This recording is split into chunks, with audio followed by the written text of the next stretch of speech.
somewhere wherever the deadbolt is. I had the door locked with a deadbolt and right across here, and it literally snapped the entire assembly. Well, hello everyone, and welcome to my YouTube channel. If you're a subscriber, welcome back. It's great to have you. Behind me, I have my Craftsman, aka Suncast 8x7 shed, and 2 weeks ago, yesterday, it went through Hurricane Sally with winds over 100 miles per hour. Today I'm going to tell you what worked and what didn't with it, what I would change, and what I think about the bracing that I put in here to withstand hurricane force winds.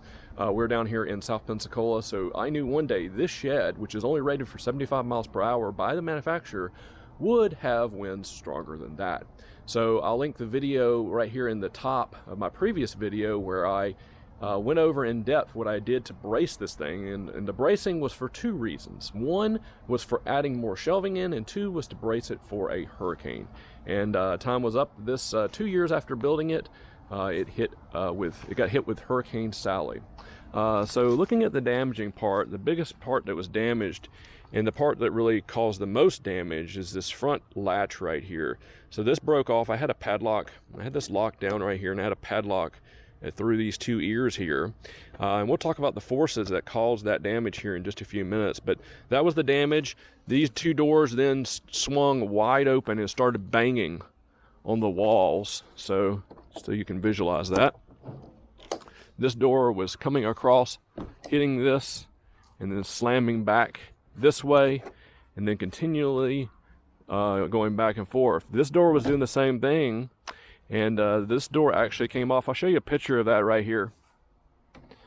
All right, as you can see, this door and this wall piece right here were laying over here when I found them, and this wall right here was pulled out some.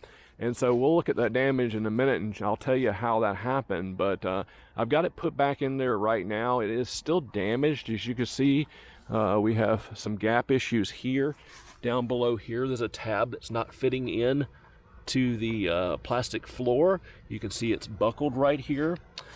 This door on the hinges is loose. This door is also sagging a good bit, and is bent out up here at the top. And so they don't close well anymore, and of course I do not have a way to lock it. So let's go inside and talk and remind you a little bit about what I did in here. So I put this 2x3 bracing in here to brace the walls, and I tied it into the ceiling via these metal beams right here. Let me see if I can get to that brace so I can show you and remind you what I did. This is how I tied the studs and the shelf into this metal bracing which ties to the roof. So this ties everything together. I did this on both sides. The roof stayed on, didn't come off. The walls stayed up. The shed protected the contents. In fact, most of the stuff up here received very little water. Most of the stuff that got wet over here. So that's the good news. It did protect the contents in here. That's the great news. And now, so talking about the failure, why did this door come off? Why did that wall come off? And why didn't this one? Well, this metal bracket is the answer. I put this metal bracket on to keep this door from sagging and pulling out. This door has heavier hardware on it than this one does. This door has the metal locking mechanism, so when it would close, this is a flaw of these sheds, when it would close, it would bow out up here naturally. You can see this bowing out right now, and this is not. This is closed even with it damaged. This is like this from the factory, and water gets behind here and will leak into your shed. So the solution, the homemade solution I did, was use some bracketry to tie this hinge into my 2x3 studding here. So if I had put one over here, I'm positive this door and this wall wouldn't have come off. You can see the flex rate on this wall right here and how flimsy it is. Now we did lose, it tore out up here at the top, it tore out a screw, it ripped it out of the plastic. I had to put all this back together and sandwich that piece of wall right there between this top truss and the floor. So that was a little bit difficult. And the instructions, then they have you build this, they have you put the floor down first, they have you set the walls on the floor, and then you put the truss up and the roof, and that all pushes and sandwiches the walls down.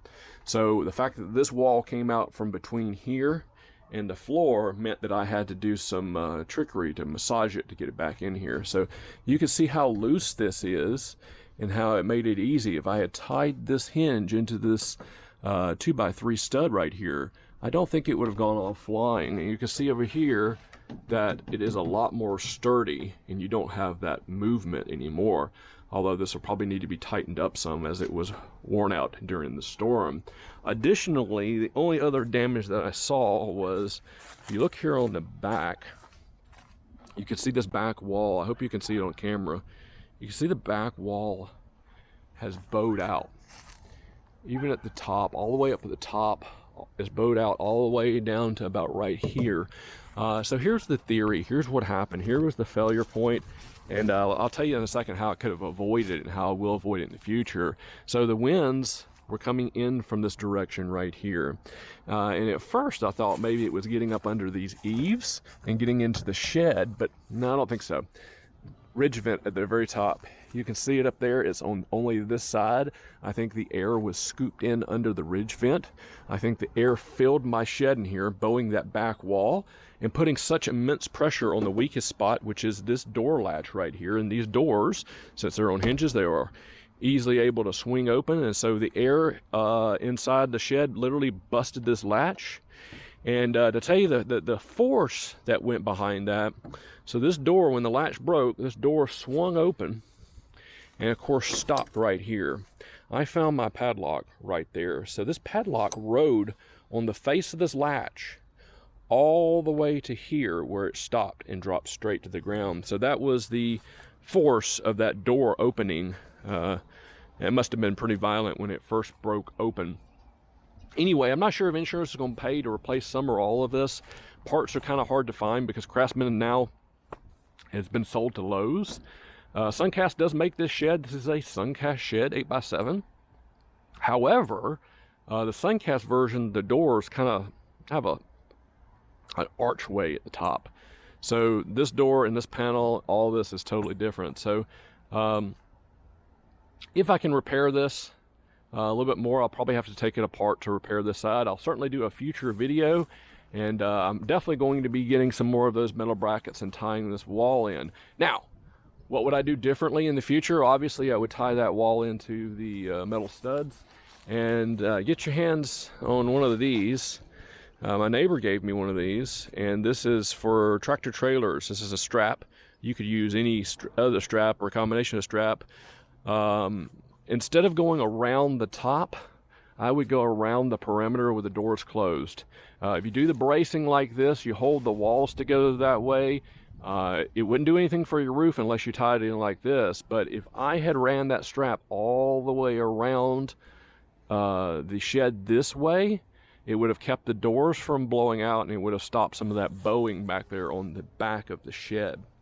Anyway, I'm still very, very, very impressed at how well the shed stood up to 105 mile/hour winds from Hurricane Sally. I'll be doing a future video on this to let you know what kind of repairs I do on it and let you know if I end up keeping it. I have thought about, if they replace it, maybe building a bigger one, extending this platform out maybe, and doing 8x10 or 8x12 shed. I might flip it on its side and make it come this way. I can always use more storage. I don't know. We'll see. We'll see if we end up saving this one. Drop a comment below. Let me know what you think I should do. Do you think if insurance pays me out for this whole shed, do you think I should replace it with a slightly bigger one? Seeing that I will always have problems with this door closing and structural issues. You can see this door right here is, I don't know if you can see that on camera, but it's clearly warped.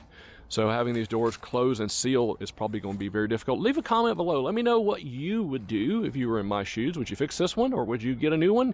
And if you got a new one, would you go bigger? Anyway, I appreciate your view, and if you haven't already, please subscribe, smash that like button. I do appreciate it, and we'll see you in the next video. Take it easy, everyone. Bye-bye.